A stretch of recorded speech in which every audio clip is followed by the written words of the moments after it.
Hi friends, നമ്മളിന്നിവിടെ പറയാൻ പോകുന്നത് biometric മെഷീനുകളെ കുറിച്ചാണ്. അപ്പോൾ ഞാനിവിടെ ഒരു ബയോമെട്രിക് മെഷീൻ എടുത്ത് വെച്ചിട്ടുണ്ട്. ഇതൊരു ESSLൻ്റെ ഒരു ബയോമെട്രിക് മെഷീനാണ്. അപ്പോൾ ഇത് ആദ്യമായി ഈ ഒരു ടെക്നിക്കൽ മേഖലയിൽ വരുന്നവർക്ക് ഇത്തരം മെഷീനുകളെ കുറിച്ചും അല്ലെങ്കിൽ ഇതൊക്കെ ചെയ്യാൻ ആഗ്രഹമുള്ളവർക്ക് വേണ്ടിയിട്ടാണ് വീഡിയോ. ഇതിൻ്റെ കോൺഫിഗറേഷൻ എൻ്റെ ഞാൻ പറയുന്നില്ല, അതിൻ്റെ ഒരു ബേസിക് കാര്യങ്ങൾ മാത്രമാണ് പറയുന്നത്. കോൺഫിഗറേഷൻ എൻ്റെ ഓൾറെഡി നമ്മളുടെ ചാനലിൽ തന്നെ ദർശൻ സാർ ഉൾപ്പെടെയുള്ളവർ ചെയ്തിട്ടുണ്ട്. അപ്പോൾ ദർശൻ ചന്ദ്രൻ അദ്ദേഹം അതിൻ്റെ വീഡിയോസൊക്കെ ഡീറ്റെയിൽ ആയിട്ട് ചെയ്തിട്ടുണ്ട്. അപ്പോൾ അത് കാണുക. അപ്പോൾ ഇതിനെക്കുറിച്ച് പറയുകയാണെങ്കിൽ നോർമലി ഒരു ബയോമെട്രിക്കിനെ കുറിച്ച് നിങ്ങൾ അറിഞ്ഞിരിക്കേണ്ട എന്താണ്, നമ്മളുടെ ബയോമെട്രിക് വിവരങ്ങൾ വച്ചിട്ട് ആ ഒരു എൻട്രി സാധ്യമാക്കുന്നത് അല്ലെങ്കിൽ നമ്മുടെ ആ ഒരു അറ്റൻഡൻസ് എടുക്കുന്നതിനാണ് ആ ഒരു മെഷീൻ അല്ലെങ്കിൽ അറ്റൻഡൻസ് മെഷീൻ അല്ലെങ്കിൽ ബയോമെട്രിക് മെഷീൻ എന്ന് പറയുന്നത്. അപ്പോൾ ഇതൊരു ESSLൻ്റെ ബയോമെട്രിക് മെഷീനാണ്. അപ്പോൾ ഈ ഒരു ബയോമെട്രിക് ഇതൊരു ഇൻഡെക്സിൻ്റെ ഒരു ബയോമെട്രിക് മെഷീനാണ്. അപ്പോൾ ഈ ഒരു ബയോമെട്രിക് മെഷീനിൽ നമുക്ക് വരുന്നതെന്ന് വെച്ചിട്ടുണ്ടെങ്കിൽ ഇപ്പോൾ ഓഫീസ്, നിങ്ങൾക്കൊരു ഓഫീസുണ്ട്.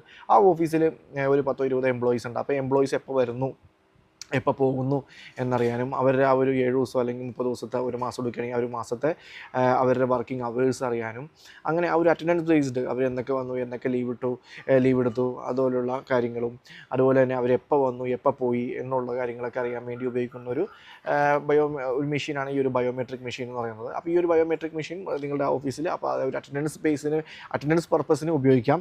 ഈ അറ്റൻഡൻസ് പർപ്പസിന് മാത്രമല്ല ഉപയോഗിക്കുന്നത്. ആക്ച്വലി ഈ ഒരു ബയോമെട്രിക് മെഷീനിൽ നമ്മൾ ഒതൻറ്റിക്കേഷൻ ഞാൻ ആദ്യം പറയാം, എന്നിട്ട് അടുത്ത സ്റ്റേജിലോട്ട് പോകാം.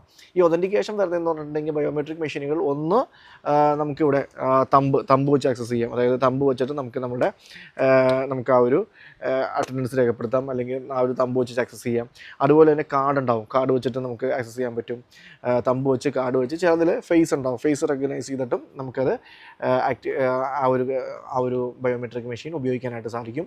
ബയോമെട്രിക് മെഷീൻ പല വിധത്തിലുണ്ട്. ഫേസ് റെക്കഗ്നൈസേഷൻ മാത്രമുള്ളതുണ്ട്, അല്ലെങ്കിൽ ഇതെല്ലാം ഉള്ളതുണ്ട്. തമ്പും കാർഡും ഫേസും ഒക്കെ വരുന്ന ബയോമെട്രിക് ഒതൻറ്റിക്കേഷൻ വരുന്ന ബയോമെട്രിക് മെഷീൻസ് ഉണ്ട്. പല ഡിവൈസ് പല മോഡലിലുള്ള ബയോമെട്രിക് മെഷീൻസ് ഉണ്ട്.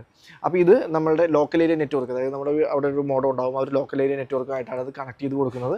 ഇത് കണക്ട് ചെയ്യുന്നത് വൈഫൈയിൽ കണക്ട് ചെയ്യാം, ലാൻ വഴി കണക്ട് ചെയ്യാം. ആക്ച്വലി നേരത്തെയൊക്കെ എല്ലാ ഡിവൈസുകളും ലാൻ വഴി തന്നെയാണ് കണക്ട് ചെയ്തുകൊണ്ടിരുന്നത്. പക്ഷേ ഇപ്പോൾ വരുന്ന പുതിയ ഡിവൈസുകളിൽ വൈഫൈയിൽ കണക്ട് ചെയ്യാനുള്ള ഓപ്ഷൻ ഉണ്ട്.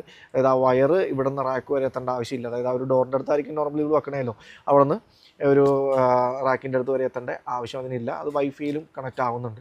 പിന്നെ ഇതിൻ്റെ കൂടെ തന്നെ വരുന്നതാണ്, അല്ലെങ്കിൽ ഇതിൻ്റെ കൂടെ നമുക്ക് അറ്റാച്ച് ചെയ്യാവുന്ന ഒന്നാണ് എന്ത്, EM ലോക്ക്. അതായത് ഈ ഒരു ലോക്ക് ഉണ്ടാവും, ഇതിനാണ് EM ലോക്ക് എന്ന് പറയുന്നത്. അതായത് ഇലക്ട്രോമാഗ്നറ്റിക് ലോക്ക്. ഈ ലോക്ക് എവിടെയാണ് വന്നത്, നമ്മളിപ്പോൾ ആ ഒരു ബയോമെട്രിക് മെഷീൻ പറഞ്ഞു. അതായത് ഈ ഒരു ബയോമെട്രിക് മെഷീൻ നമ്മൾ ആ ഒരു ഡോറിൻ്റെ അടുത്ത് സെറ്റ് ചെയ്തിട്ടുണ്ടെങ്കിൽ ആ ഒരു ഡോറിൻ്റെ മുകളിൽ നമ്മൾ ഇതുപോലെ ഒരു EM ലോക്ക് വയ്ക്കും. EM ലോക്ക് വയ്ക്കുമ്പോൾ അത് ആ ഒരു പവർ കൊടുത്ത് കഴിയുമ്പോൾ അത് നമ്മൾ ഈ ഒരു ബയോമെട്രിക് മെഷീനായിട്ട് അത് കണക്ട് ചെയ്യും, അതായത് പെയർ ചെയ്യും. അത് കണക്ട് ചെയ്ത് കഴിയുമ്പോൾ എന്തായിരിക്കും, ആ ഒരു കറണ്ടുള്ള സമയങ്ങളിലൊക്കെ ആ ഒരു മാഗ്നറ്റിക് പ്രവർത്തിക്കുകയും ആ ഒരു ലോക്ക് വീഴുകയും ചെയ്യും. നമുക്ക് അതിനകത്ത് തന്നെ പെയർ ചെയ്യുന്നതുകൊണ്ട് തന്നെ ആ ഒരു ബയോമെട്രിക്കിൽ അൺലോക്ക് ചെയ്തിട്ടുണ്ടെങ്കിൽ ആ സമയത്ത് ഇവിടുന്ന് ആ ഒരു EM ലോക്ക് അൺലോക്ക് ആകുകയും ചെയ്യും. അപ്പോൾ ഇതാണ് ആ ഒരു EM ലോക്ക് വരുന്നത്. അത് നമ്മൾ ബയോമെട്രിക്കായിട്ട് നമ്മളത് കണക്ട് ചെയ്ത് പെയർ ചെയ്യുകയാണ് ചെയ്യുന്നത്. പിന്നെ ഇതിൻ്റെ പുറമെ വേറൊരു ഡിവൈസ് കൂടി ഉണ്ട്, അതുകൊണ്ട് അറിഞ്ഞിരിക്കുക. അതായത് ഇതാണ് എക്സിറ്റ് സ്വിച്ച്.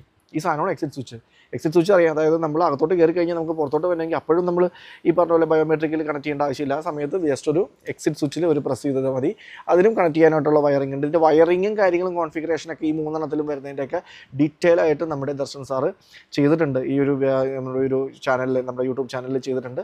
തീർച്ചയായിട്ടും അതിൻ്റെ മെമ്പർഷിപ്പ് എടുക്കുക. മെമ്പർഷിപ്പിൽ വെറും 28 രൂപയുള്ളൂ. നിങ്ങൾ പർച്ചേസ് ചെയ്തിട്ടുണ്ടെങ്കിൽ തീർച്ചയായിട്ടും ആ മെമ്പർഷിപ്പിൽ ചാനലിൽ അതിൻ്റെ ഡീറ്റെയിൽ വീഡിയോ, ബയോമെട്രിക് മെഷീൻ എങ്ങനെ ഇൻസ്റ്റാൾ ചെയ്യാം, എങ്ങനെയൊക്കെയാണ് കണക്ഷൻ കൊടുക്കുന്നതിനുള്ള ഡീറ്റെയിൽ വീഡിയോ അദ്ദേഹം ചെയ്തിട്ടുണ്ട്. സോ നമ്മൾ പറഞ്ഞു വന്നത് അപ്പോൾ എക്സിറ്റ് സ്വിച്ച് ഉണ്ട്. അപ്പോൾ ഈ ഒരു 3 കാര്യങ്ങൾ നോക്കിയിരിക്കുക നമ്മുടെ ഈ ഒരു ബയോമെട്രിക് മെഷീനിൽ. ബയോമെട്രിക് മെഷീൻ ഇതാണ്. ബയോമെട്രിക് മെഷീൻ ഇങ്ങനത്തെ ടൈപ്പ് മാത്രമല്ല, പല ടൈപ്പും ഉണ്ട്. അത് കാർഡ് വെച്ച് ഒതൻറ്റിക്കേഷൻ വരുന്നുണ്ട്, തമ്പ് വെച്ച് വരുന്നുണ്ട്, അതിന് പുറമെ നമ്മുടെ ഫേസ് കണ്ട് ഒതൻറ്റിക്കേഷൻ വരുന്നുണ്ട്. കണക്ടിവിറ്റി ലാനായിട്ടാണ് വരുന്നത്. വൈഫൈയിൽ വരുന്ന ഡിവൈസും ഇതിനകത്തുണ്ട്. പലതരത്തിലുള്ള മോഡലിലുള്ള ഡിവൈസുകളുണ്ട്, പല ഫംഗ്ഷനിലുള്ള ഡിവൈസുകളുണ്ട്, പല രൂപത്തിലുള്ള ഡിവൈസുകളുണ്ട്. അതുപോലെ തന്നെ എക്സിറ്റ് സ്വിച്ച് അതിൻ്റെ കൂടെ വരും. അതുപോലെ തന്നെ EM ലോക്കും ഈ ഒരു ബയോമെട്രിക്കിൻ്റെ കൂടെ തന്നെ വരുന്ന ഒന്നാണ്. കൂടത്തിൽ വരുന്നതെന്ന് പറഞ്ഞാൽ സെപ്പറേറ്റ് ആണോ. അതായത് നിങ്ങൾക്കിപ്പോൾ ബയോമെട്രിക് വെക്കാൻ നേരത്ത് ഈ ഒരു EM ലോക്കിൻ്റെ ആവശ്യമില്ലെങ്കിൽ അല്ലെങ്കിൽ എക്സിറ്റ് സ്വിച്ചിൻ്റെ ആവശ്യമില്ലെങ്കിൽ അത് വെക്കണ്ട. കാരണം ആ ഒരു ബയോമെട്രിക് മെഷീൻ മാത്രം മതി. നിങ്ങൾക്ക് ഒരു അറ്റൻഡൻസ് പർപ്പസിന് മാത്രമാണെങ്കിൽ ആ ഒരു ബയോമെട്രിക് മെഷീൻ മാത്രമായാലും നിങ്ങൾക്ക് അത് വർക്ക് ചെയ്യും. സോ ഇത്രയും കാര്യങ്ങളാണ് ഈ ബയോമെട്രിക്കിൻ്റെ കാര്യത്തിലുള്ളത്. നിങ്ങൾക്ക് മനസ്സിലായെന്ന് വിചാരിക്കും. എന്തെങ്കിലും ഡൗട്ട് ഉണ്ടെങ്കിൽ കമൻറ്റ് ചെയ്ത് ചോദിക്കുക. അതുപോലെ തന്നെ നമ്മുടെ യൂട്യൂബ് ചാനൽ തീർച്ചയായിട്ടും സബ്സ്ക്രൈബ് ചെയ്യുക. അതിനകത്ത് യൂട്യൂബ് ചാനലായാലും അല്ലെങ്കിൽ ഫേസ്ബുക്കിലെ ഈ ഒരു പ്ലാറ്റ്ഫോം ആയാലും ഏതിനകത്തും വീഡിയോസും ഒക്കെ നമ്മൾ അപ്ലോഡ് ചെയ്യാറുണ്ട്. തീർച്ചയായിട്ടും ചാനൽ സബ്സ്ക്രൈബ് ചെയ്തിരിക്കുക. അപ്പോൾ അടുത്ത വീഡിയോ ആയിട്ട് നാളെ വീണ്ടും കാണാം. ബൈ.